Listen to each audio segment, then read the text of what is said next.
नाज़रीन आदाब, मुनसिफ टीवी के ख़ास प्रोग्राम हेल्थ और हम में आप सभी का इस्तकबाल है। मैं हूं आपके साथ आपकी मेज़बान हफ्सा खान। इंसोम्निया यानी नींद ना आना या पूरी नींद ना हो पाना आज के फास्ट और स्ट्रेसफुल लाइफस्टाइल में एक कॉमन प्रॉब्लम बनती जा रही है। बहुत से लोग रात को थक जाने के बाद भी सही तरह से सो नहीं पाते या फिर बार बार नींद खुल जाती है। इसका असर सिर्फ रात की नींद पर ही नहीं बल्कि उनकी दिन भर की एनर्जी, मूड और ओवरऑल हेल्थ पर भी पड़ता है। हेल्थ और हम के इस एपिसोड में हम बात करेंगे एक ऐसी प्रॉब्लम के बारे में जो दिखने में छोटी लगती है, लेकिन अगर टाइम पर ध्यान ना दिया जाए तो सीरियस हेल्थ इश्यू का सबब बन सकती है। इंसोम्निया हर एज ग्रुप के लोगों को अफेक्ट कर सकता है, चाहे स्टूडेंट हो, वर्किंग प्रोफेशनल्स या एल्डरली लोग। आज हमारे साथ मौजूद है स्लीप थेरेप्यूटिक्स की founder, director, interventional pulmonologist and sleep specialist doctor Harshini Errabelli. Welcome again for joining us and thank you for being here. Thank you so much. So सबसे पहले हम इसी सवाल से आगे बढ़ेंगे कि इंसोम्निया, जो हमारा प्रीवियस टॉपिक भी था, आज के ज़माने में why is it also affecting students as well as new age group के जो बच्चे हैं, 6 years के बच्चों में भी अगर हम देखें तो वो रात को सही से सो नहीं पा रहे हैं एंड ऐसा हो रहा है कि बीच बीच में उठ जा रहे हैं। तो why is it becoming so common in all kind of age groups? So that's a good question. Actually insomnia जो है, नींद नहीं आने का प्रॉब्लम, तो इससे भी स्लीप एपनिया का ज़्यादा रहता था, बट अभी जो लाइफस्टाइल चेंजेस है उसके वजह से इंसोम्निया का प्रॉब्लम बढ़ जा रहे। और ये जो इंसोम्निया का प्रॉब्लम है ये ऑनसेट इशू हो सकता है, मतलब बेड के ऊपर जाने के बाद थोड़ी देर में, मतलब with in half an our नींद आना चाहिए, बट जो with in half an our नींद नहीं आते ना, इसको स्लीप ऑनसेट इशू बोलते हैं। और किसी लोगों में नींद आते, वो नींद को जाते, उसके बाद बार बार उठते रहते हैं और एक बार उठने के बाद उसको नींद फिर से आने के लिए प्रॉब्लम होता है। इसको स्लीप मेंटेनेंस इंसोम्निया बोलते हैं। ये अभी बूढ़े लोगों में नहीं, इवन एडोलेसेंट्स, टीनेजर्स या नहीं तो वर्किंग एडल्ट्स या बच्चों में भी आ रहे, क्योंकि स्क्रीन्स देखना ज़्यादा हो गया, या नहीं तो अल्कोहल का हैबिट जो है वो एडल्ट्स, यंग एडल्ट्स में भी ज़्यादा हो गया, और जो इलेक्ट्रॉनिक्स है वो बेड के ऊपर रहते हैं, वो उसका प्रॉब्लम ज़्यादा हो गया, और स्ट्रेस का प्रॉब्लम ज़्यादा हो गया। स्कूल से लेके वर्किंग एनवायरनमेंट तक एवरीबडी इज़ फेसिंग स्ट्रेस, ये स्ट्रेस का प्रॉब्लम ज़्यादा हो रहा है। सो ये सभी हैबिट्स के वजह से, सनलाइट का एक्सपोजर कम है, ये सभी हैबिट्स के वजह से भी इंसोम्निया का प्रॉब्लम बढ़ जा रहा है। अब अगर हम मेन कॉजेज़ की बात करें यहाँ पे, तो इंसोम्निया आजकल अगर हम देखेंगे तो 10 में से 8 लोगों को बहुत ज़्यादा इफ़ेक्ट कर रहा है बिकॉज ऑफ स्ट्रेस एंड कई बार हम ये देखते हैं कि जो स्क्रीन टाइमिंग हो रही है उस वजह से भी वो लोग रात भर सो नहीं पा रहे हैं। तो main causes apart from screen time और क्या क्या हो सकते हैं? तो मेन कॉजेज़ है एक स्ट्रेस, जो वर्क स्ट्रेस हो सकता है या नहीं तो पर्सनल लाइफ स्ट्रेस हो सकता है। किसी में सपोज से फैमिली में डेथ हो गया तो उसके वजह से जो सैडनेस होता है, जो स्ट्रेस होता है, उसके वजह से भी नींद नहीं आने का प्रॉब्लम रहता है। ये अगर 3 महीने से शॉर्टर है, so less than 3 months duration है, तब ये एक्यूट इंसोम्निया बोलते हैं। बट ये 3 महीने से भी ज़्यादा है, फिर इसको क्रॉनिक इंसोम्निया बोलते हैं। उसका ट्रीटमेंट रिक्वायरमेंट बहुत इंपॉर्टेंट है। सेकेंड थिंग, फाइनेंशियल स्ट्रेस रहते हैं, प्रोफेशन में स्ट्रेस रहते हैं, प्रोफेशनल स्ट्रेस। ये स्ट्रेस एक बड़ी चीज़ है और इसको स्ट्रेस मैनेजमेंट करने का तरीका यानी तो टेक्निक्स लोगों को पता नहीं है। ये भी एक इम्पॉर्टेंट चीज़ होता है। दूसरा है न्यूट्रिशनल डेफिशिएंसीज, यानी तो vitamin D deficiency, B12 deficiency, magnesium deficiency. So any vitamin और मिनरल डेफिशिएंसीज जब होता है ना, उसके वजह से भी नींद नहीं आने का प्रॉब्लम होता है। और हार्मोन इम्बैलेंस जो फीमेल्स में देखते हैं तो बहुत हार्मोन्स रहते हैं, एस्ट्रोजन, प्रोजेस्टेरॉन, ऐसा। इवन मेल्स में भी बहुत हार्मोन्स रहते हैं। तो मेनली इन फीमेल्स जब भी उसका पीरियड्स का प्रॉब्लम रहते हैं, नहीं तो प्रेगनेंसी आते हैं, नहीं तो मेनोपॉज आते हैं, तब जब भी एक हार्मोनल इम्बैलेंस सिचुएशन क्रिएट होता है तब ये इंसोम्निया का प्रॉब्लम देखते हैं। यहाँ पे लोग अक्सर ये सोचते हैं कि शायद अगर हम रात में सोते नहीं हैं तो सिर्फ स्ट्रेस को ही एक कॉमन फैक्टर यहाँ पे मानते हैं। एंड देन कई बार हम ये देखते हैं कि कुछ पेशेंट्स ऐसे भी होते हैं जो एंग्जाइटी इश्यूज से गुजरते हैं या डिप्रेशन से गुजरते हैं। तो can insomnia be a reason कि कोई डिप्रेशन में जाए बिकॉज को रात भर की जो ओवर थिंकिंग होती है एंड जो एंग्जाइटी अटैक्स या पैनिक अटैक्स होते हैं, क्या ये होता है कि इंसोम्निया को अगर हम प्रॉपर्ली ट्रीट ना करें, उसको अगर सही से पहचाने ना, तो ये और वर्सन हो सकते हैं या नहीं? या 100% वर्सन होता है, क्योंकि स्लीप इश्यूज और mental health issues hand in hand रहते हैं। राइट। सो जब भी किसी में स्लीप इश्यूज रहते हैं, जो इंसोम्निया जैसा प्रॉब्लम होता है, स्लीप डिप्राइव रहते हैं, स्लीप में डीप स्लीप में हार्मोनल बैलेंस होते हैं, उसमें है मेंटल हेल्थ हार्मोन्स भी। जब ये हार्मोनल बैलेंस नहीं होते, नहीं तो स्लीप डिप्रिवेशन होता है, बॉडी को रेस्ट नहीं मिलता है, माइंड को रेस्ट नहीं मिलता है, तब वो नेक्स्ट डे फ्रेश नहीं रहते हैं, हार्मोनल इम्बैलेंस रहते हैं, और उसके वजह से उसका डिप्रेशन, एंग्जाइटी, ये जो अंडरलाइंग प्रॉब्लम्स है बढ़ते रहते हैं। Second thing, already diagnosed cases of depression रहते हैं, उसमें ऑलरेडी डिप्रेशन का सिम्टम है नींद नहीं आने का प्रॉब्लम, या नहीं तो ओवर स्लीपिंग। सो जैसे ही उसका क्लॉक बदलते जाते हैं, उसको नींद रात में नहीं आते, पूरे थॉट्स आते रहते, उसके वजह से एंग्जाइटी बढ़ता है और ये डिप्रेशन अंडरलाइंग बढ़ता है। फिर स्लीप इशू डिप्रेशन का भी सिम्टम बनता है और डिप्रेशन का एक रीज़न भी बनता है। ये हैंड इन हैंड चलते रहते हैं। अब इंसोम्निया शॉर्ट टर्म पीरियड के लिए दिखाया जाता है या लॉन्ग टर्म पीरियड भी ये कई सारे लोगों में नज़र आता है, कैसा होता है ये? तो शॉर्ट टर्म भी होता है और लॉन्ग टर्म भी होता है। किसको एक्यूट स्ट्रेस है, मतलब डेथ इन फैमिली, या एक्यूट स्ट्रेस है, एग्जाम से, या एक्यूट स्ट्रेस है, इससे शॉर्ट टर्म होता है। किसी को 5 days 10 days स्लीप का डिस्टर्बेंस हो सकता है, या नहीं तो स्लीपलेसनेस हो सकता है, किसी में 3 months तक हो सकता है। तो इसका एक डेफिनेशन रहता है, जिसको भी एक्यूट बोलते, शॉर्ट टर्म बोलते, उसमें sleeplessness at least 3 days a week effect होते, और लेस देन 3 months जब रहता है, इसको एक्यूट इंसोम्निया बोलते, शॉर्ट टर्म। और जिसको मोर देन 3 months है और कंटिन्यूस है, इसको क्रॉनिक बोलते, तो लॉन्ग टर्म। राइट। अब यहाँ पे जो अंडरलाइंग कंडीशन होती है, क्या इंसोम्निया एक सिम्टम की तरह इस पर असर करता है या नहीं, is the main question of many people here out. Okay, तो इंसोम्निया, जिसको भी इंसोम्निया रहता है, उसका इवैल्यूएशन प्रोसेस में हम देखते हैं कि पहला वो बोलते हैं कि हमें स्लीप प्रॉब्लम है, नींद नहीं आ रहे, या नहीं तो नींद आए तो भी बीच में डिस्टर्बेंसेस है और वो क्वालिटी और फ्रेशनेस नहीं है। जब भी ये बोलते हैं ना, हम एसेस करते हैं उसका लाइफस्टाइल कैसा है, उसका स्ट्रेस कैसा है, उसका मेंटल हेल्थ कंडीशंस कुछ है कि नहीं, उसका क्रॉनिक हेल्थ कंडीशंस, मतलब हाइपोथायरॉयडिज्म या नहीं तो डायबिटीज़, ऐसे कुछ कंडीशंस है, वो कंट्रोल में है कि नहीं, ये सब कुछ देखते रहते। इसका क्या इंपॉर्टेंस है बोले तो उसका न्यूट्रिशनल स्टेटस भी टेस्ट करते हैं। इसका इंपॉर्टेंस क्या है बोले तो, अगर किसी को अंडरलाइंग मेडिकल कंडीशंस है और पेन है, फॉर एग्जांपल नेक पेन है, वो कंट्रोल में नहीं है, वो पेन के वजह से नींद नहीं आने का प्रॉब्लम रहते हैं, और नींद नहीं आने के वजह से उसको एंग्जाइटी या डिप्रेशन में जाने का चांसेस रहते हैं। तो ये लिंक रहता है, ये लिंक को अंडरलाइंग रीज़न क्या है उसको ट्रीट करना इंपॉर्टेंट रहता है। किसी में इंसोम्निया जिस जेनेटिक रहता है, मतलब पेरेंट्स को है इसीलिए बच्चों का आया, तो ऐसी कंडीशंस में उसको इंसोम्निया एज सच ट्रीट किया तो अदर प्रॉब्लम्स का ट्रीटमेंट होता है। किसी में थायराइड इश्यूज़ का प्रॉब्लम रहता है, उसके वजह से इंसोम्निया होता है, तो ये थायराइड इश्यू को ट्रीट करना बहुत इंपॉर्टेंट। सो इसका पूरा हिस्ट्री हमें पता चलना बहुत इंपॉर्टेंट रहता है। यानी कि insomnia is already connected to genetics, यानी कि अगर फैमिली मेम्बर में किसी को भी इंसोम्निया है तो that can affect the future child as well. Definitely, और ये फीमेल्स में ज़्यादा रहता है। मतलब इंसोम्निया अगर मदर में है, ग्रैंड मदर में है, तो उसका फीमेल चाइल्ड को आने का चांसेस ज़्यादा रहता है। अब यहाँ पे अगर हम acute insomnia and chronic insomnia में अगर डिफरेंस देखें तो क्या डिफरेंस है दोनों में? तो एक्यूट इंसोम्निया में जनरली लेस देन 3 months रहते हैं, और इसका ट्रीटमेंट जो है मेडिकेशन के साथ साथ काउंसलिंग रहता है, CBTI बोल के ट्रीटमेंट रहते हैं। क्रॉनिक इंसोम्निया है वो ईयर्स टुगेदर रहते हैं और मोर देन 3 months रहते हैं, और इसमें उसका अंडरलाइंग फैक्टर्स, मेडिकल कंडीशंस को ट्रीट करना बहुत इंपॉर्टेंट रहते हैं। बट इसमें भी ट्रीटमेंट में CBTI बोल के, बिहेवियरल थेरेपीज बोल के, लाइफस्टाइल चेंजेस बोल के, काउंसलिंग बोल के, और मेडिकेशंस के साथ ये पूरा ट्रीटमेंट्स होते हैं। तो ट्रीटमेंट प्लान्स में थोड़ा चेंजेस रहते हैं। यहाँ पे कई बार लोग ये सोचते हैं कि मानिए किसी को इंसोम्निया है एंड देन जो डॉक्टर्स मेडिसिन प्रिस्क्राइब करते हैं, तो कई सारे लोग ये सोचते हैं कि शायद ये गोलियों के हम यूज टू हो जाएंगे एंड ये गोलियाँ खाए बिना हमें नींद नहीं आएगी, like it will work something as if we'll get addicted to it. तो क्या ये सही है कि लोग यूजुअली उसके एडिक्ट हो जाते हैं, या एक पीरियड ऑफ टाइम तक अगर वो ट्रीटमेंट फॉलो करे तो उसके बाद उन्हें उस चीज़ की कोई ज़रूरत नहीं पड़ती?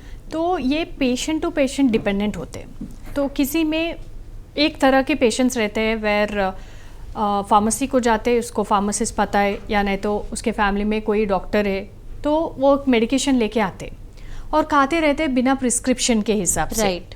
तो ये एक तरह के पीपल होते हैं। उसको वेरी इंपॉर्टेंट थिंग क्या है ना, इंसोम्निया में फॉलोअप इज़ वेरी इंपॉर्टेंट। तो एवरी 2 वीक्स डिसीज़ चेंज हो सकता है। मेडिकेशन जो है वो ड्यूरेशन के हिसाब से यूज़ करना है, और उसके बाद डॉक्टर डिसाइड करते हैं कि उसको कंटिन्यू करना है या नहीं तो रिड्यूस करना है या नहीं तो इंक्रीज़ करना है। तो ये पेशेंट्स को फॉलोअप एक चीज़ माइंड में रहना है, और मेडिकेशंस डेफिनेटली एडिक्टिव हो सकता है, इसीलिए डॉक्टर प्रिस्क्रिप्शन के हिसाब से लेना है। पर दूसरे तरह के पेशेंट्स होते हैं जब डॉक्टर ही प्रिस्क्राइब करते हैं, उसको आपको इंसोम्निया है और आपको मेडिकेशंस लेना पड़ता है, वैसा जब डॉक्टर बोला है तब पेशेंट्स एंग्शियस फील हो जाते हैं। राइट।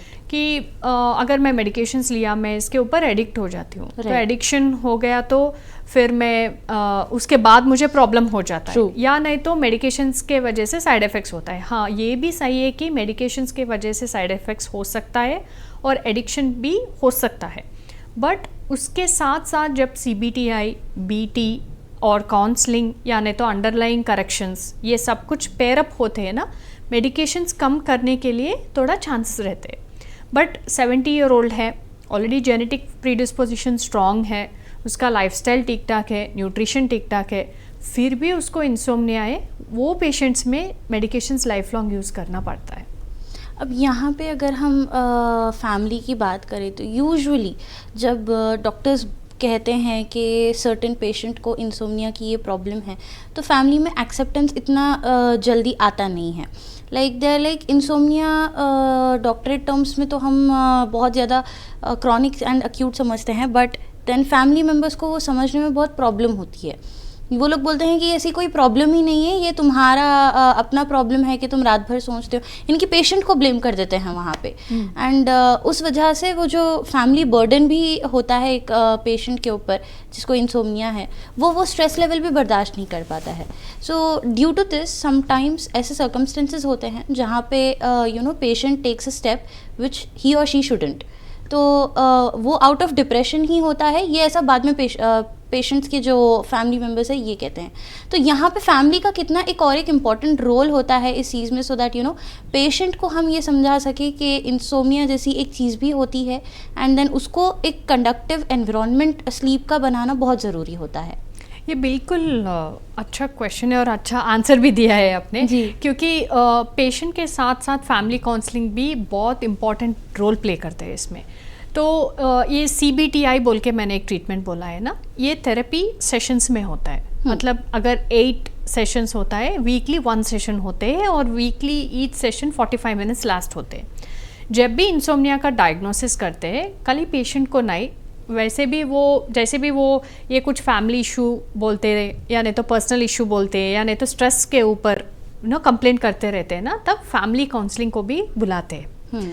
तो ट्रीटमेंट पेशेंट को करते हैं, बट काउंसलिंग भी फैमिली मेम्बर्स को करते रहते हैं। और सेकेंड थिंग है, जब भी ये CBTI सेशंस को आते रहते हैं ना, तब फैमिली मेम्बर्स को कंपलसरी बुलाते जी, अगर वो पार्टनर है या नहीं तो पेरेंट है, जो भी है उसके साथ रहने वाले, और उसका केयर टेकर्स जो भी है, गार्डियंस जो भी है, उसको भी काउंसलिंग करते हैं कि ये एक प्रॉब्लम है, ये एग्जिस्ट होता है, इसका रीज़न ये हो सकता है, और उसको एक कंडक्टिव एनवायरनमेंट प्रोवाइड करना बहुत इंपॉर्टेंट है। तो family role is also very important in this. यहाँ पे मैं व्यूअर्स में जो मेरा भी ये सवाल था, जिसमें मैंने भी एक पॉइंट मेंशन की है कि कई बार हम उस पर्सन जिनको इंसोम्निया है या डिप्रेशन है, उनके पॉइंट ऑफ व्यू से कभी ये सोचते ही नहीं है कि उसके दिमाग में क्या चल रहा है या क्या थॉट प्रोसेस वो कर रहे हैं। कई बार हम ये देखते हैं कि गलत कदम उठाने के लिए उन्हें 2 मिनट नहीं लगते, क्योंकि जो बर्डन है ना ही कोई उनका बर्डन समझ रहा है, ना ही कोई उसे फील कर रहा है, बल्कि उल्टा सिर्फ उसी पर्सन को ब्लेम करते हैं कि तुम ज़्यादा ओवरथिंक कर रहे हो, तुम अपने आप के हेल्थ के साथ खिलवाड़ कर रहे हो। ये ऐसे सवाल यूजुअली या ऐसे जवाब यूजुअली पेरेंट्स या फैमिली वाले उस इंसान पे थोपते हैं जिसका बर्डन भी वो बर्दाश्त नहीं कर पाता है। एंड आउट ऑफ इंसोम्निया जिसे ट्रीट कर सकते हैं, वो एंग्शियस हो जाता है, डिप्रेशन में चले आता है, या पैनिक अटैक जैसी चीज़ें अफेक्ट करती है, जो और ज़्यादा वर्सन कंडीशन हो जाता है। एंड देन अगर बहुत ज़्यादा लेट हो गया तो आप लोग भी अपने बच्चे को संभाल नहीं पाएंगे। यहाँ पे मैं एक ही चीज़ बोलूँगी कि कभी भी अगर डॉक्टर कोई कुछ बोले आपको कि आपका बच्चा सर्टेन चीज़ से गुजर रहा है, तो ये मत सोचिए कि ऐसी भी कोई प्रॉब्लम होती है क्या, ऐसा कुछ भी नहीं है। हर किसी का परसेप्शन होता है, हर किसी का पॉइंट ऑफ व्यू होता है, लेकिन जब हम हेल्थ के ऊपर की कोई बात करें तो किसी भी चीज़ को नेग्लेक्ट करना is not at all a solution. Doctor अगर कुछ आपको बता रहे हैं कि ये चीज़ एग्जिस्ट करती है, तो ऑब्वियसली ये कोई एक प्रॉब्लम हो सकती है जिस पे आपको तवज्जो देना चाहिए, जिसकी वजह से आपको अटेंशन देना चाहिए।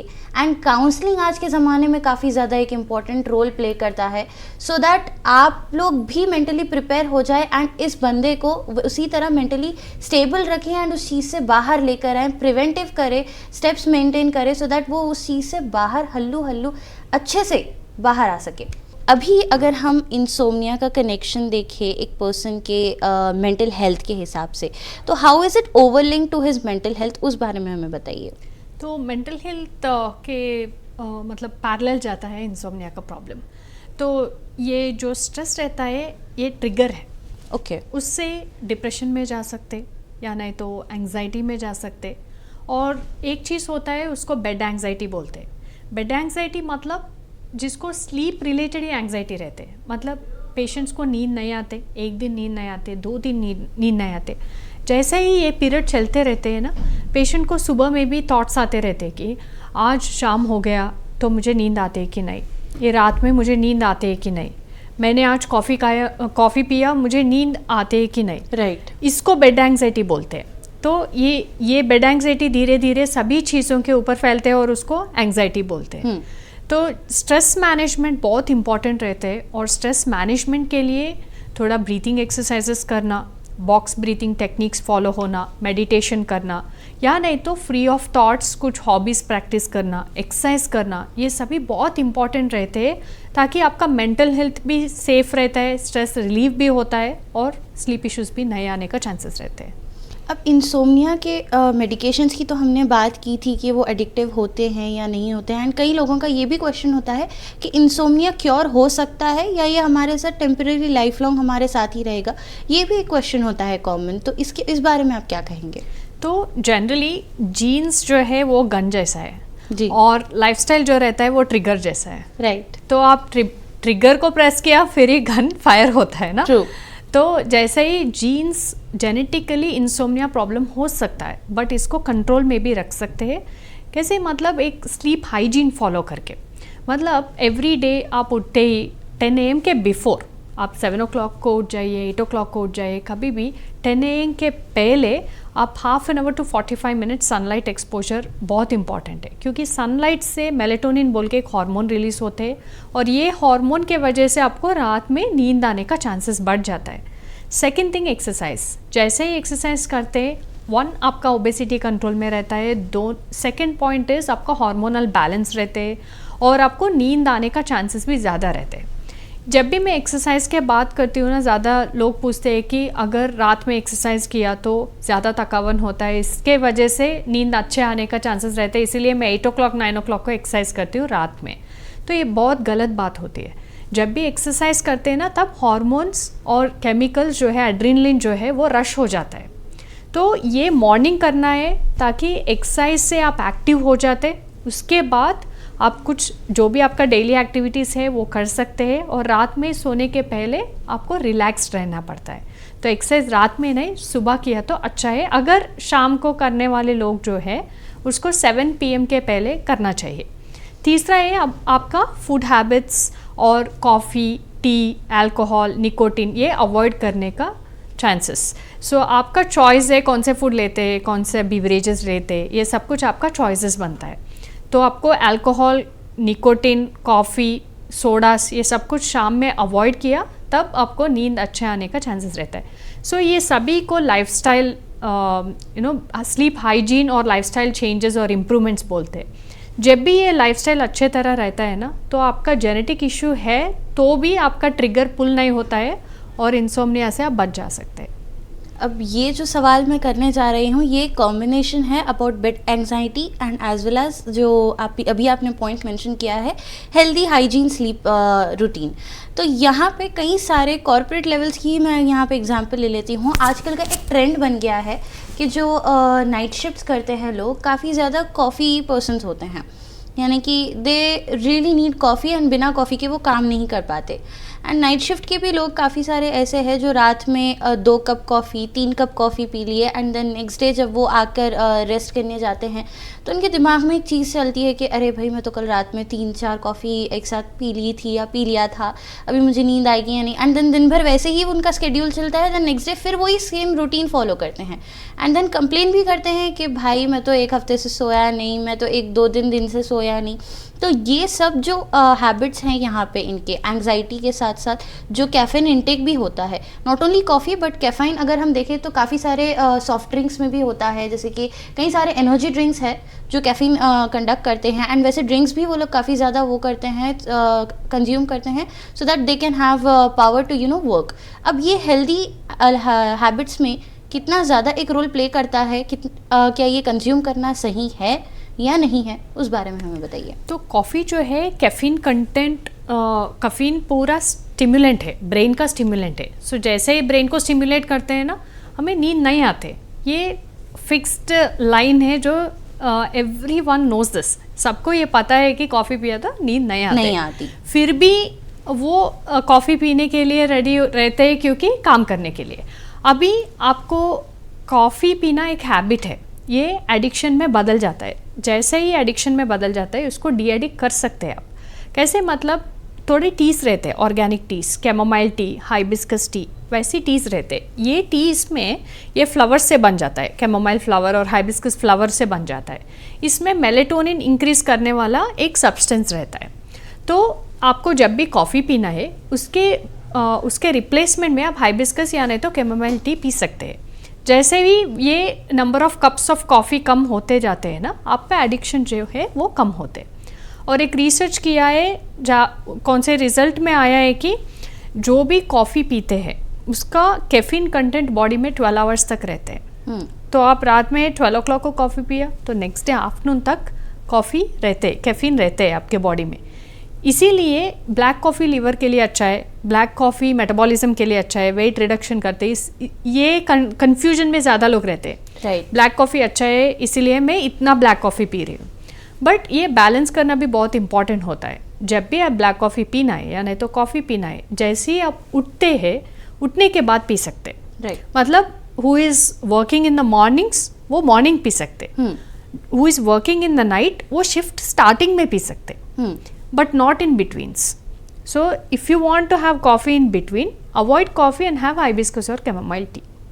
अब यहाँ पे एक और एक कैटेगरी ऑफ पीपल मैं मेंशन करती हूँ। कई बार हम ये डे टू डे लाइफ में देखते हैं कि there are people who demand करते हैं कि we need some extra hard coffee to delay the sleep and then I personally have seen people who you literally have those cups of tea like coffee like 4 to 5 times in a day, like night shift जो कर रहे हैं वो 4 to 5 cups P लेते हैं and then next day तक भी complaint रहती है।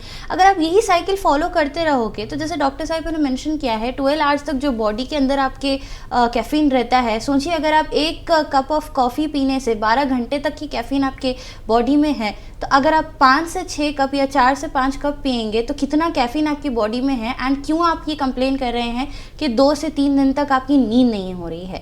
यहाँ पे मैं एक ही रिक्वेस्ट करूँगी कि कॉफ़ी से हटके भी मैम ने ऑल्टरनेटिव्स बताए हैं जो आप लोग अडेप्ट कर सकते हैं। अगर आपको उतनी ही परेशानी हो रही है काम करने में रात को तो आप अवॉइड कर सकते हैं कॉफ़ी को and you can have the alternatives with you. यानी कि ऐसा नहीं है कि हमारे पास कोई ऑल्टरनेटिव्स नहीं है, सिर्फ वही एक रास्ता है, बट ये आप पे डिपेंड करता है कि आप कौन सा रास्ता चुनना चाहते हैं। If you are going to choose caffeine या coffee, you are going to choose something that is not beneficial for your health. But अगर आप ऑल्टरनेटिव चूज़ करोगे तो आप अपनी हेल्थ पर भी प्रायोरिटी दे सकोगे, आपके काम को भी प्रायोरिटी दे सकोगे और अपनी लाइफ को बैलेंस रख सकोगे। अब यहाँ पे अगर हम इफ़ेक्टिव रिलैक्सिंग टिप्स के बारे में बात करें फॉर इंसोम्निया, तो वो क्या रहेंगे? तो फ्यू ब्रीथिंग टेक्निक्स रहते हैं, जैसे मतलब ज़्यादा लोग बोलते हैं कि मैं दिन भर में ब्रेन यूज़ करके काम करने वाला काम करता हूँ, मतलब चार्टर्ड अकाउंटेंट्स या नहीं तो लॉयर्स या नहीं तो जो भी रिसर्च करते हैं, जैसा आप कंटेंट के ऊपर रिसर्च करके बात करते हैं, तो आप दिन भर में ब्रेन यूज़ करने वाला काम ही ज़्यादा करते हैं। तो ये ऐसे प्रोफेशनल्स में क्या होता है, नाइट जब सोने के लिए जाते हैं, लाइट्स पूरा स्विच ऑफ करते हैं, वो थॉट्स आते रहते, वो इम्पोर्टेंट हो या नहीं हो, वो स्ट्रेस क्रिएट करने वाले हो या नहीं हो, फिर भी वो थॉट्स आते रहते। तो इसको कट डाउन करने के लिए फ्यू टेक्निक्स रहते, जैसा एक बॉक्स ब्रीथिंग टेक्निक बोलते हैं। ये ब्रीथिंग टेक्निक में 10 सेकेंड्स आपको सांस लेना पड़ता है, 10 सेकेंड काउंट के ऊपर 10 सेकेंड्स होल्ड करना पड़ता है, 10 सेकेंड्स सांस को छोड़ना पड़ता है और फिर से 10 सेकेंड्स होल्ड करना पड़ता है। ये 4 to 5 टाइम्स जब आप करते हैं, आपका स्ट्रेस रिलैक्सेशन होता है, ऑक्सीजन लेवल्स इम्प्रूव होते हैं और आपको ये जो भी थॉट्स आते रहते हैं ना, उससे डिस्ट्रैक्शन बन जाता है। सेकेंड एक्सरसाइज है थोड़ा कॉम्प्लेक्स एक्सरसाइज, JPMR एक्सरसाइज बोलते हैं इसको, Jacobson progressive muscle relaxation exercise बोलते हैं। ये मोस्टली यूट्यूब में आते रहते हैं एक्सरसाइज का वीडियो।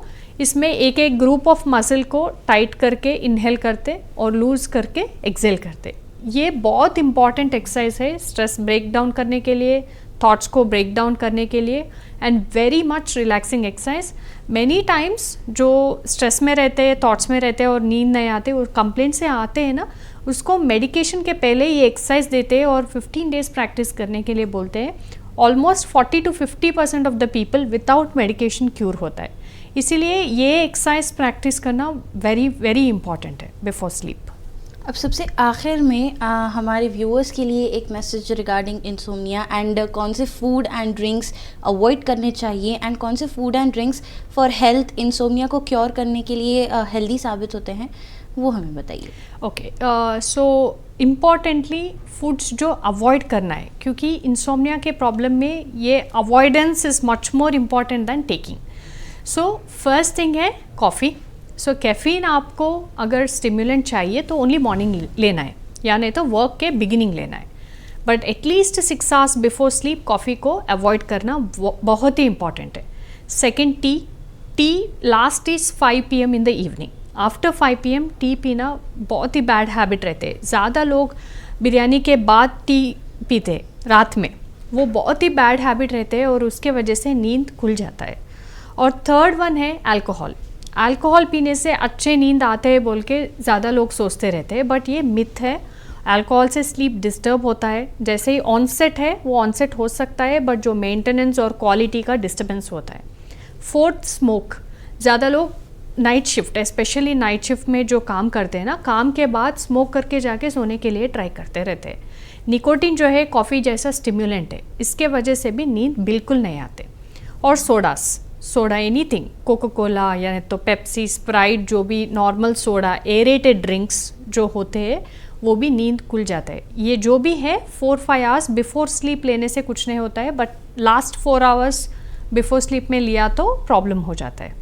ये सभी अवॉइड करने का चीज़ें हैं। और शुगर्स भी, जो भी चॉकलेट्स खाते हैं, स्वीट्स खाते हैं सोने के पहले, ये शुगर्स भी ट्रिगर करते हैं इंसोम्निया को, तो वो अवॉइड करना भी इम्पॉर्टेंट है। और जो फूड्स लेना पड़ता है इंसोम्निया अवॉइड करने के लिए, ये मैग्नीशियम रिच फूड्स रहते हैं, आयरन रिच फूड रहते हैं, विटामिन D और B12 को इम्प्रूव करने वाला फूड्स लेना पड़ता है। मतलब ग्रीन लीफी वेजिटेबल्स या नहीं तो almonds, dry fruits, all mixed dry fruits, या नहीं तो हाइबिस्कस टी, नहीं तो कैमोमाइल टी, लैवेंडर टी, ये सभी चीज़ें, बनाना और मिल्क भी, ये सभी चीज़ें स्लीप को इम्प्रूव करने वाला प्रोडक्ट्स रहते हैं। Well, thank you so much for being here, ma'am, and sharing this informative information with us. And I think ये information भी हमारे viewers के लिए काफ़ी ज़्यादा helpful साबित होगी। नींद हमारी सेहत का एक बहुत ज़रूरी हिस्सा है और इसे इग्नोर करना हमारी डेली लाइफ और हेल्थ दोनों पर असर डाल सकता है। आज के